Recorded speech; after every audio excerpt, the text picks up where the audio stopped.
मेरा प्यारा भाउरो मुंहिंजो भेनरूं, मूंखे हिकु पत्र आयो अमेरिका मां। हिकु भेण मूंखे पत्र लिखियो।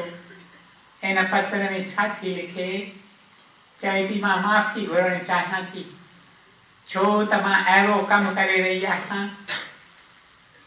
जो प्यारे दादा साधू वासवाणीअ जे सिख्या जे ख़िलाफ़ आहे।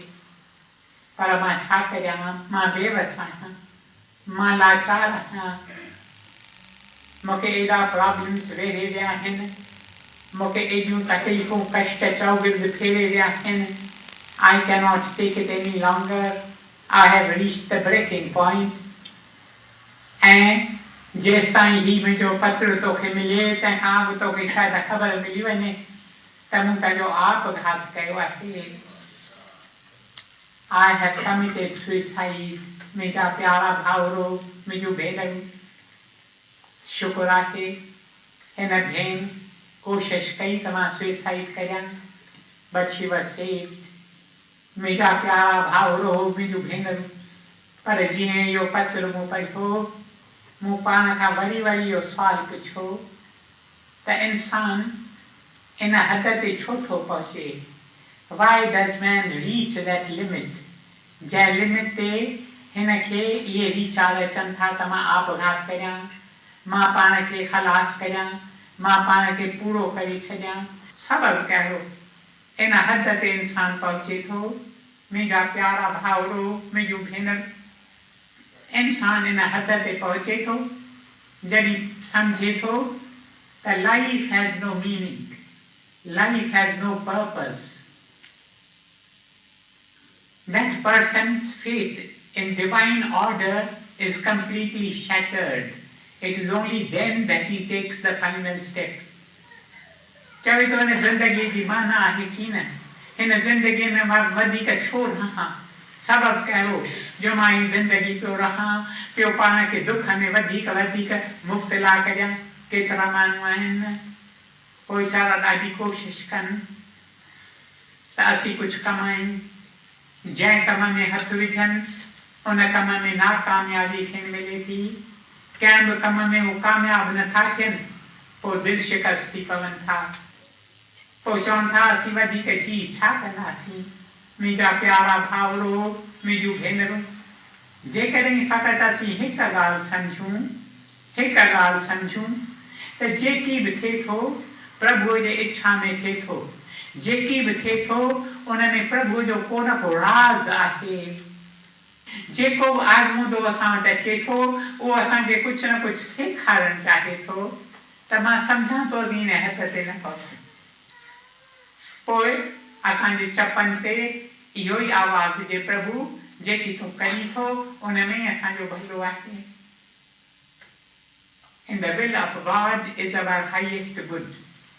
जेकॾहिं असीं इहो हिकु सबक़ु सम्झी वञूं, मुंहिंजा प्यारा भाउरो मुंहिंजूं भेनरूं, मां चवंदो आहियां त तव्हीं विद्यार्थियुनि खे नंढे हूंदे खां वठी इहा ॻाल्हि सेखारियो, संदनि दिलि जे अंदरि इहा ॻाल्हि पुख़्ती करियो त जेकी थिए थो उन में को न को राज़ आहे। ईअं नथो थिए। There is a meaning of mercy in every little thing that happens. इहा हिकु ॻाल्हि असांजे दिलि अंदरि पकी थी वञे त असांखे अहिड़ा वीचार जे करे की न अचनि। कॾहिं बि इहो वीचार असांखे न अचे असीं आपघात कयूं। असीं हमेशह पिया सम्झंदासीं त ही आज़मूदो आयो आहे असांखे को सबक़ु सेखारण वास्ते, छो न असीं उहो सबक़ु सिखूं। को बि आज़मूदो ईंदो, दुख जो, तंगीअ जो, तकलीफ़ जो, कष्ट जो, बीमारीअ जो, we will welcome that experience with the words, what lesson have you come to teach me? इहा ॻाल्हि असांजे दिलि अंदरि जेकर पकी थी वञे। मुंहिंजा प्यारा भाउरो मुंहिंजूं भेनरूं, असीं जॾहिं विद्यार्थी हुआसीं पोइ स्कूल में असांखे कॉपी राइटिंग सेखारींदा हुआ। पोइ ख़ासि हूंदियूं हुयूं ऐं नोटबुक्स प्रिंटेड, पोइ असीं साॻिया अखर वरी वरी हेठां लिखंदासीं जीअं असांजी हैंड राइटिंग पकी थिए। हिकु सिट जा वरी वरी असांखे लिखाराईंदा हुआ, सा हुई every cloud has a silver lining, Every cloud has a silver lining. अलाए केतिरा भेरा असांखे इहो लिखणो पवंदो. Every cloud has a silver lining. Every cloud has a silver. दिल में ॼमी विया आहिनि इहे अखर. Every cloud has a silver lining. ककर कारा आहिनि. बेशक मूंखे केतिरा माण्हू मिलंदा आहिनि, मां पुछंदो आहियां तव्हां कीअं आहियो, मूंखे चवंदा आहिनि we are passing through a dark period of our life. We are passing through a cloudy period of our life.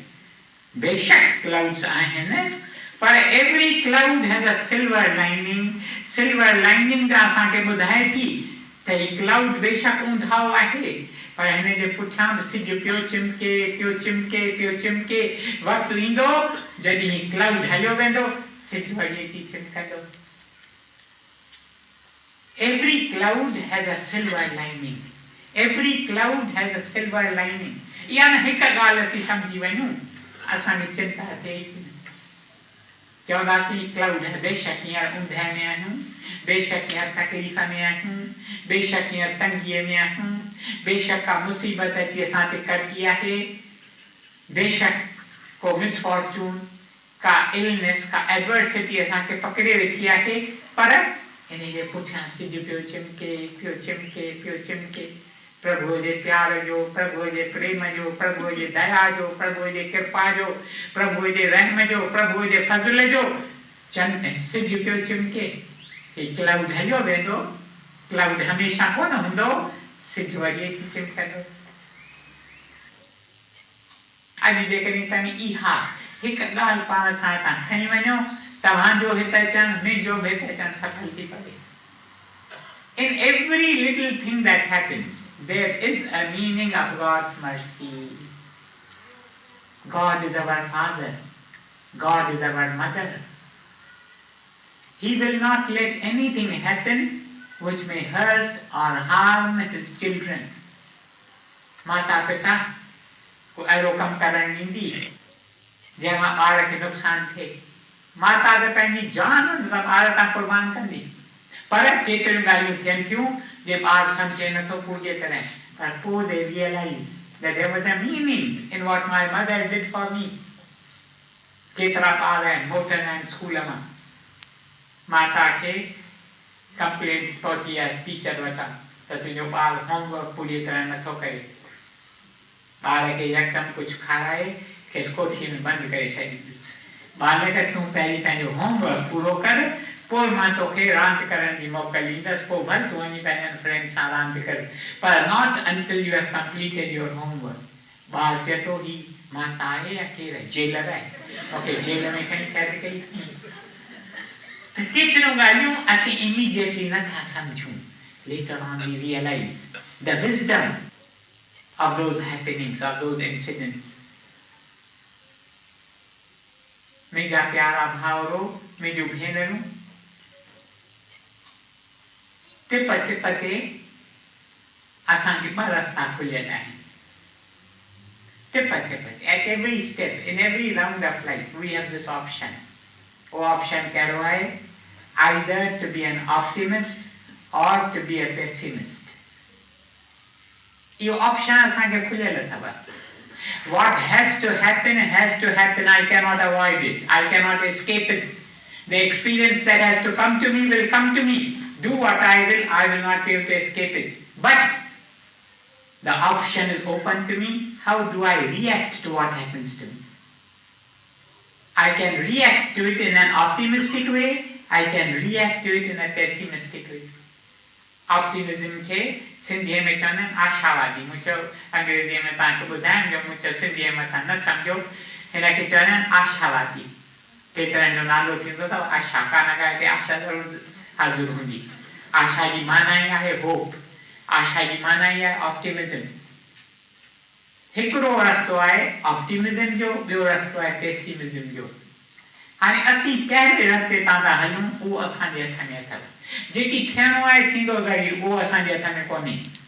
बनी बनाई बन रही और कुछ बननी ना है, तुलसी ऐसा जान कर मगन रहो मन माह. जेकी थियणो आहे सो थींदो ज़रूरु, but how do I react to it मुंहिंजे हथ में आहे. I can react to it in a positive way. I can react to it in a negative way. If I react to it in a positive way, I become an optimist. If I react to it in a negative way, I become a pessimist.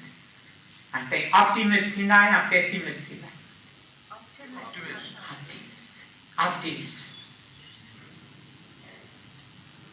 ॿ ॼणा हुआ jail में, वेचारनि खे ऊंधाई कोठी में पूरे छॾियो, dark sales थींदा आहिनि न जेल में, उन में हिननि खे पूरे छॾियो, के ॾींहं के रातियूं न ऊंधाई में हुआ। नेठि हिकु ॾींहुं जेलर आयो, चईं त अॼु हुकुम आयो आहे त मां तव्हांखे कढां हिननि डार्क सेल्स मां, त ईअं अची कुझु फ्रेश एयर खाओ, मां तव्हांखे ॿाहिरि वठी थो हलां। जेल जो दरवाज़ो आहे, तव्हीं हली उते बीहो, दरवाज़ो बंदि आहे, हिन करे तव्हीं भॼी कोन सघंदा, तव्हांखे जेल में ई रहणो पवंदो, पर तव्हीं हली थोरी फ्रेश एयर खाओ, तव्हीं हली ॿाहिरि जो कुझु दीदार करियो, कुदरत जो। राति जो वक़्तु हो, हिननि ॿिन्ही खे वठी वञी बीहारियईं हिते। जेलनि जा दरवाज़ा इंडिया में ईअं थींदा आहिनि, हिते जी मूंखे ख़बर कोन्हे, उन में बार्स हूंदियूं आहिनि, बार्स जा दरवाज़ा ठहियल हूंदा आहिनि। सो हिननि ॿिन्ही निहारियो, हिकु निहारियो मथे, मथे निहारियईं, ॾिठईं सिजु ऐं ॾिठईं चंड ऐं तारा, एॾी ख़ुशी थिएसि थी। ॿिए निहारियो हेठि, ॾिठईं मिटी ऐं गप, चईं किथे कहिड़े गंदे वायुमंडल में मां अची पियो आहियां। इन ते हिकु इंग्लिश पोइट पोइम लिखियो अथव, जंहिं पोइम जूं ओपनिंग लाइन्स आहिनि, Two men stood behind prison bars, one saw mud, the other stars. Two men stood behind prison bars. ॿई साॻी situation में, they were both in the same condition, in the same situation, but one of them looked up, Ashavadi, positive. He saw stars. He said, every star is a flower in the garden of God. I am verily in a garden. The other one looked down and saw mud. He said, what a dirty place I am in. देखो pessimist आहे, हमेशा he wears a scowl on his face. हमेशा ताईं ॾिसंदा, उन मुंहं ते मुश्क ई कोन हूंदी, मुंहुं हीअं कॾहिं आरसीअ में न निहारियो अथई पाण खे, न तंहिं करे मुंहुं न कढे, पर तंहिं हूंदे बि ॿियो ॾिसंदा, हमेशा cheerful, wearing a smile on his face. Mahatma Gandhi चवंदो हो, you are not completely dressed until your face wears a smile. ताईं मुंहिंजूं भेनरूं टे कलाक लॻाए थियूं ड्रेस करण में, पर जेका मोस्ट इम्पोर्टेंट ॻाल्हि आहे उनखे ताईं ड्रेस करे कोन। Your faces should always wear a smile. Optimistic attitude. पोइ असीं छा कयूं, जो optimistic attitude में वधूं। मूंखे बाक़ी थोरा मिंट बचियल आहिनि, इन्हनि थोरनि मिंटनि में मां जेका तव्हांखे के practical suggestions ॾियां, how to be optimistic, how to have this optimistic attitude, how to have this positive attitude towards the problems of life. पहिरीं ॻाल्हि जेका असीं कयूं साॻी आहे, असांजे चपनि ते ही असुल हिकु मंत्र हुअणु घुरिजे, हीअं बि सॼण वाह वाह, हूअं बि सॼण वाह वाह। प्रभु जेकी करी थो सो वाह वाह, जेकी करी थो सो वाह वाह, जेकी करे सो वाह वाह, जेकी कंदे सो वाह वाह। को बि कमु करणु ताईं चाहियो, ज़रूरु करियो, put forth your best efforts, do the best of which you are capable.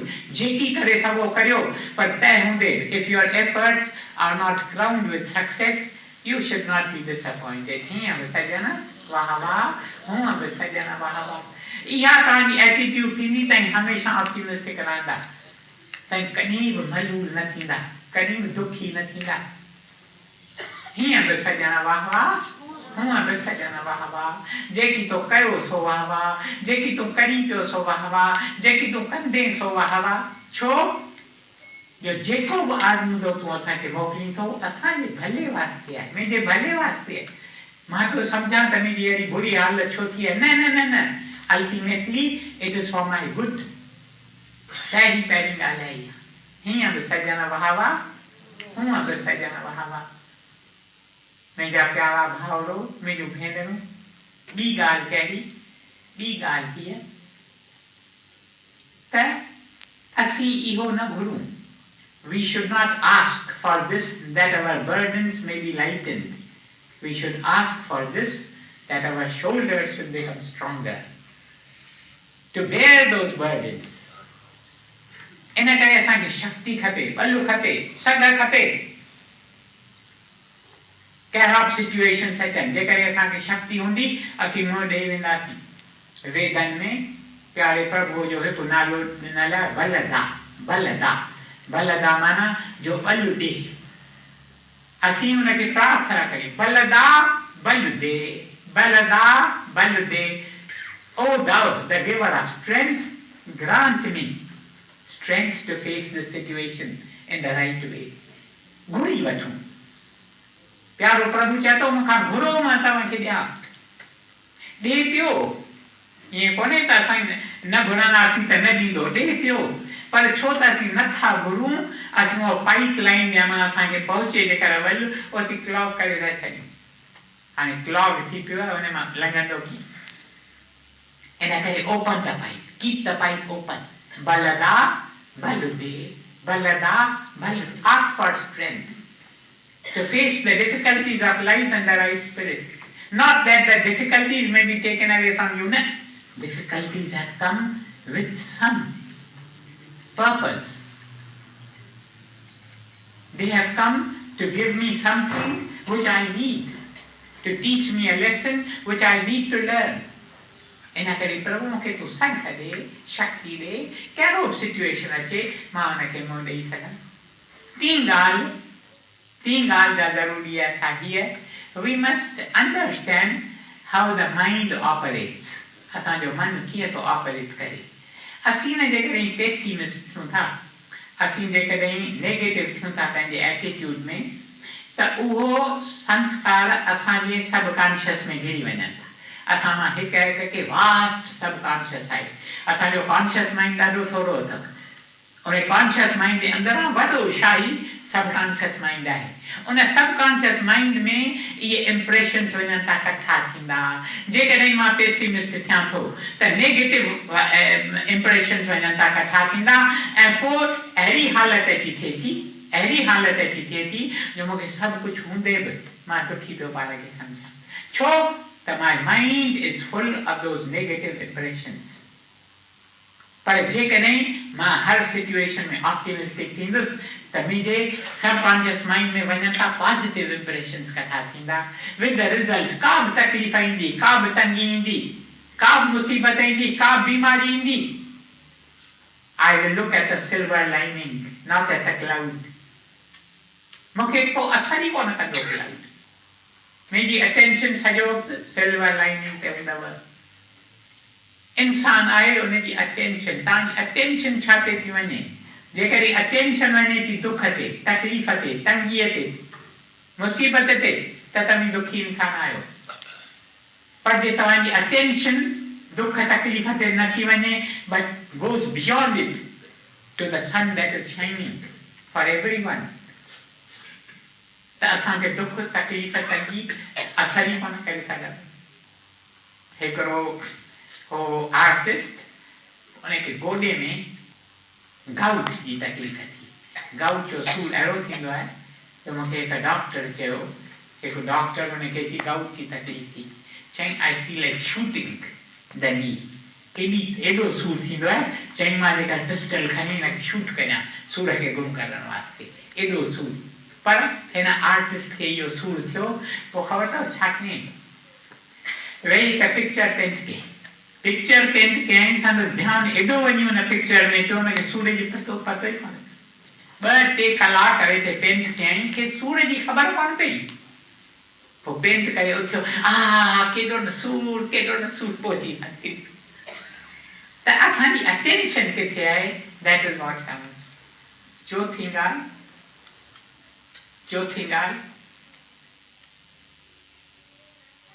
that we must keep ourselves busy all the time.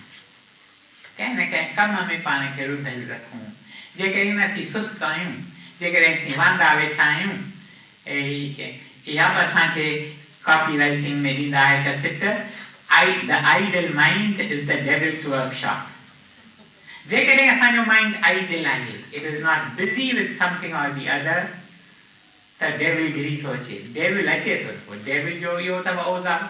Devil बाबा चवनि था, he went out of business. चईं हाणे मूं केतिरियूं सदियूं कमु कयो आहे, हाणे मां ॿुढो थियो आहियां, हाणे मां आउट ऑफ बिज़नेस। जेके बि सामान सड़ा हुअसि से सभु चईं मां नीलाम थो कयां, जिनके खपे तई वठी वञो मां हाणे रिटायर थो कयां ॿिया सभु सामान संदसि विकामी विया हिकिड़ो सामान बची पियो छो त उन औज़ार सां हिन केॾो ई कमु कयो हो उन औज़ार जो नालो डिप्रेशन उहो अघु रखियईं उनजो वॾो कंहिं बि कोन खयसि ॿिया सभु ॿियूं जेके हुयूं ॻाल्हियूं से सभु खजी वियसि ईअं डेविल खे कुझु कोन अथव रुॻो डिप्रेशन अथव त डेविल वर्क्स थ्रू डिप्रेशन ईंदो अची तव्हांजे माइंड में डिप्रेशन पियो त पोइ तव्हां पंहिंजे हथां खां छुटी विया कंहिंजी बि ॻाल्हि ॿुधण लाइ तयारु कोन थींदा keep your mind busy all the time मुंहिंजा प्यारा भाउरो मुंहिंजूं भेनरूं पंजी ॻाल्हि जेका जेकर असीं कयूं पंजी ॻाल्हि साहीअ